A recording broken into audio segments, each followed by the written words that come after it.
Que la paz de Jesús esté contigo. Te saluda tu amigo y servidor Hugo Maciel de la comunidad evangelizadora La Peña, predicador católico de la diócesis de San Lorenzo, Paraguay.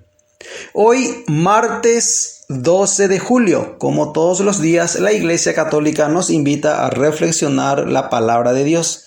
La liturgia católica nos propone hoy el Evangelio según San Mateo. Estamos en el capítulo 11, versículos del 20 al 24. Nos dice la santa palabra de Dios. Entonces Jesús comenzó a reprender a los pueblos donde había hecho la mayor parte de sus milagros, porque no se habían vuelto a Dios. Decía Jesús: ¡Ay de ti, Corazín! ¡Ay de ti, Betsaida! Porque si en Tiro y Sidón se hubieran hecho los milagros que se han hecho entre ustedes, ya hace tiempo que se habrían vuelto a Dios, cubiertos de ropas ásperas y ceniza. Pero les digo que en el día del juicio el castigo para ustedes será peor que para la gente de Tiro y Sidón. ¿Y tú, Cafarnaún, crees que serás levantado hasta el cielo? Bajarás hasta lo más hondo del abismo. Porque si en Sodoma se hubieran hecho los milagros que se han hecho en ti, esa ciudad habría permanecido hasta el día de hoy.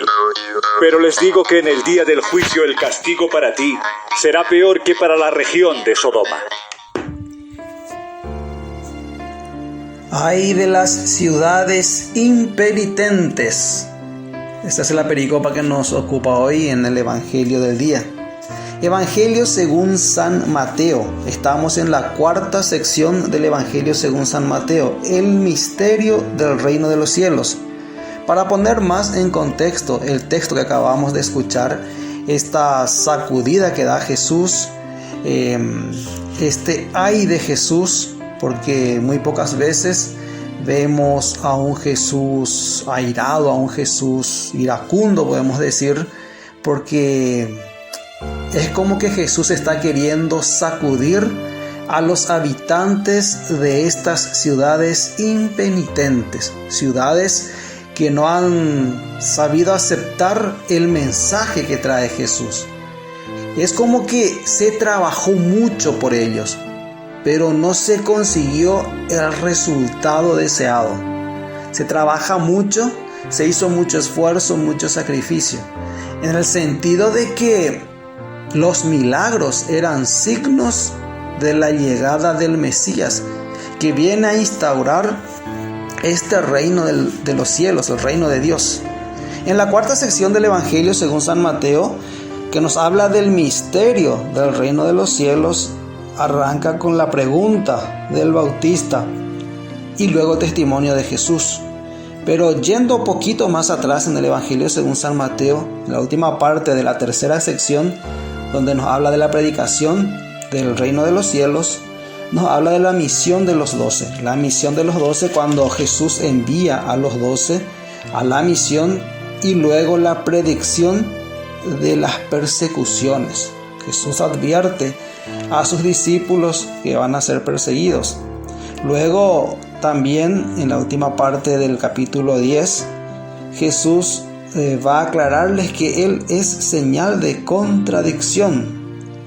Luego hay una perícopa donde nos habla Jesús de renunciarse a sí mismo para seguir a Jesús.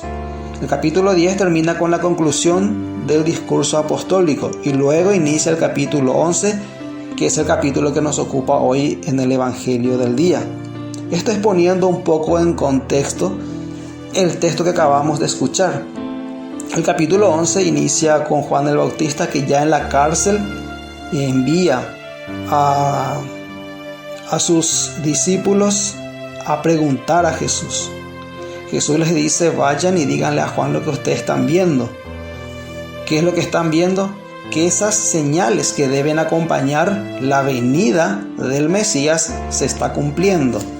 En otras palabras, es evidente que ha llegado el reino de los cielos. Jesús en persona es Él a quien debían de esperar. Luego Jesús va a alabar a Juan el Bautista.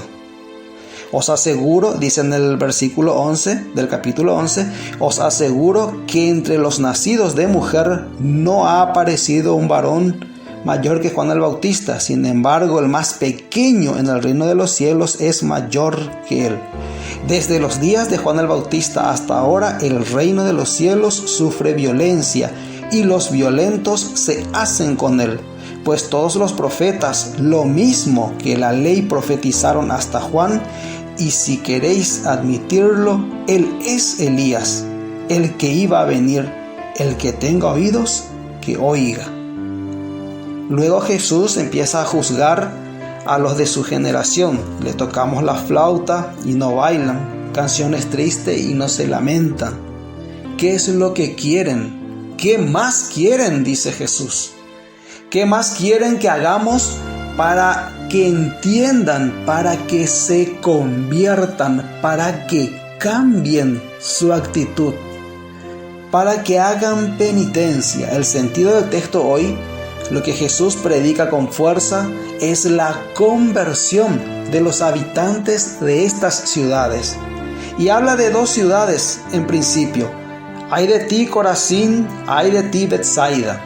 Esos que estaban hacia Corazín y Betsaida estaban dentro del territorio de Israel, hacia el centro de Galilea, hacia el norte de Jerusalén.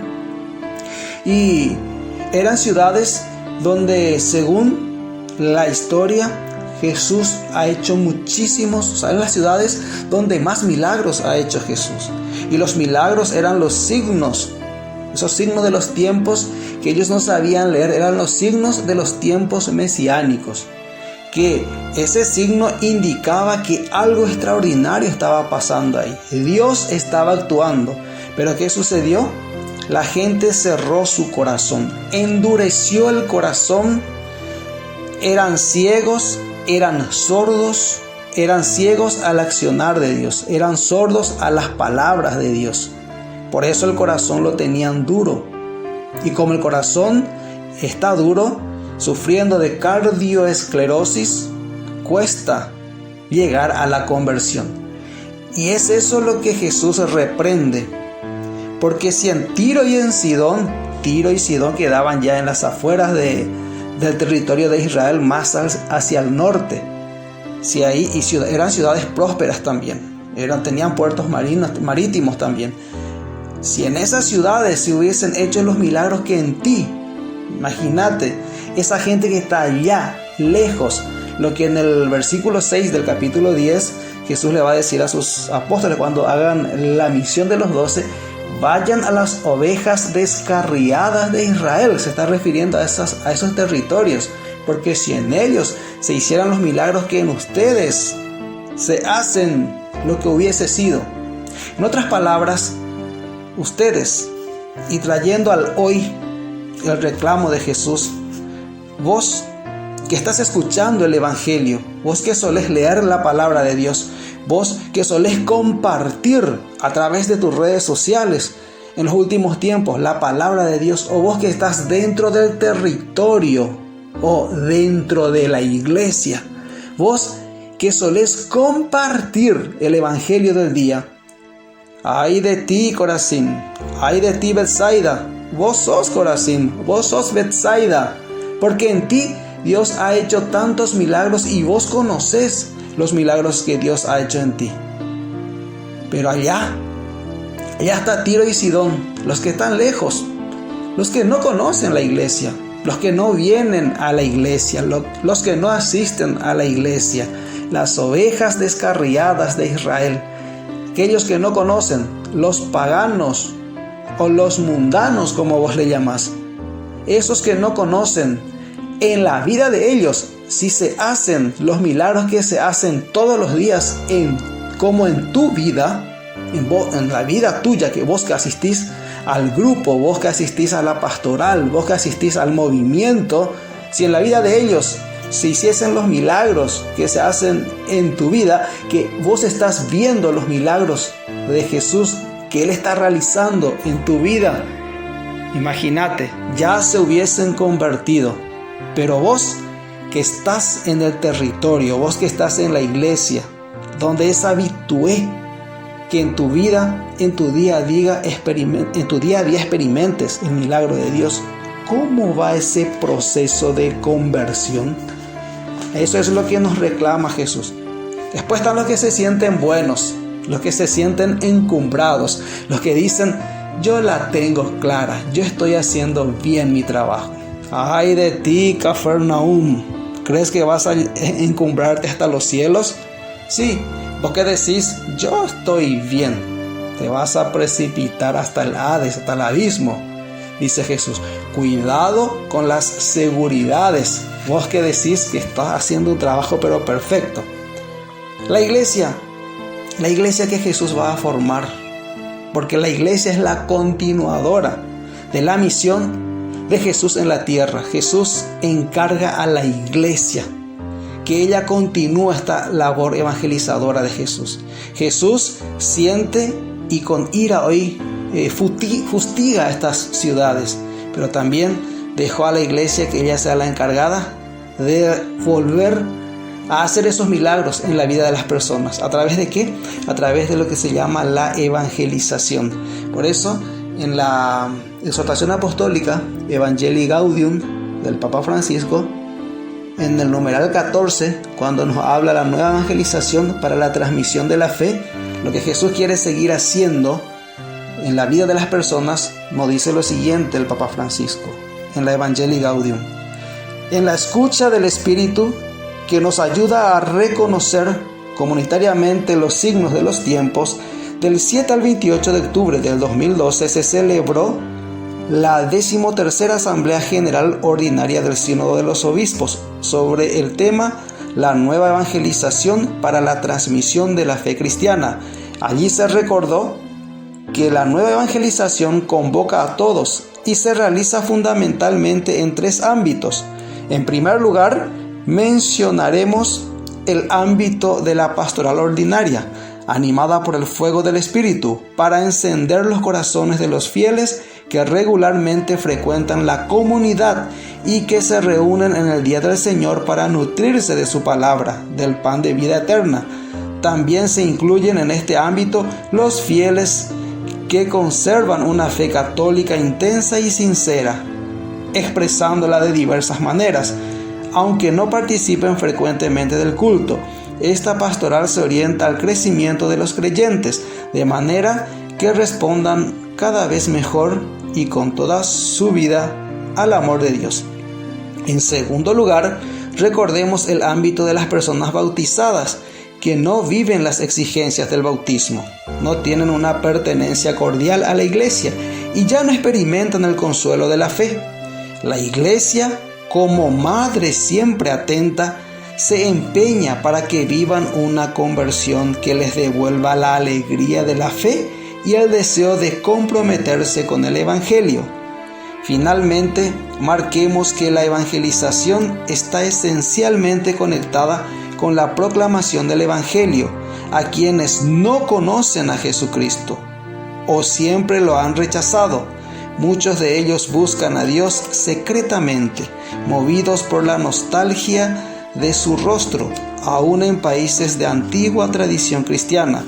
Todos tienen el derecho de recibir el Evangelio. Los cristianos tienen el deber de anunciarlo sin excluir a nadie, no como quien impone una nueva obligación, sino como quien comparte una alegría, señala un horizonte bello, ofrece un banquete deseable. La iglesia no crece por proselitismo, sino por atracción.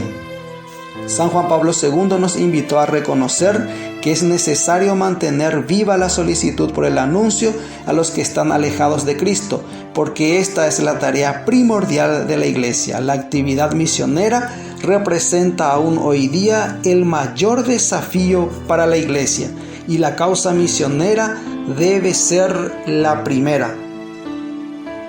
Iglesia, ¿qué sucederá si nos tomamos realmente en serio estas palabras? Simplemente reconoceríamos que la salida misionera es el paradigma para toda obra de la iglesia. No olvides que la palabra de Dios siga ardiendo en tu corazón. Fuerza, que Dios te bendice.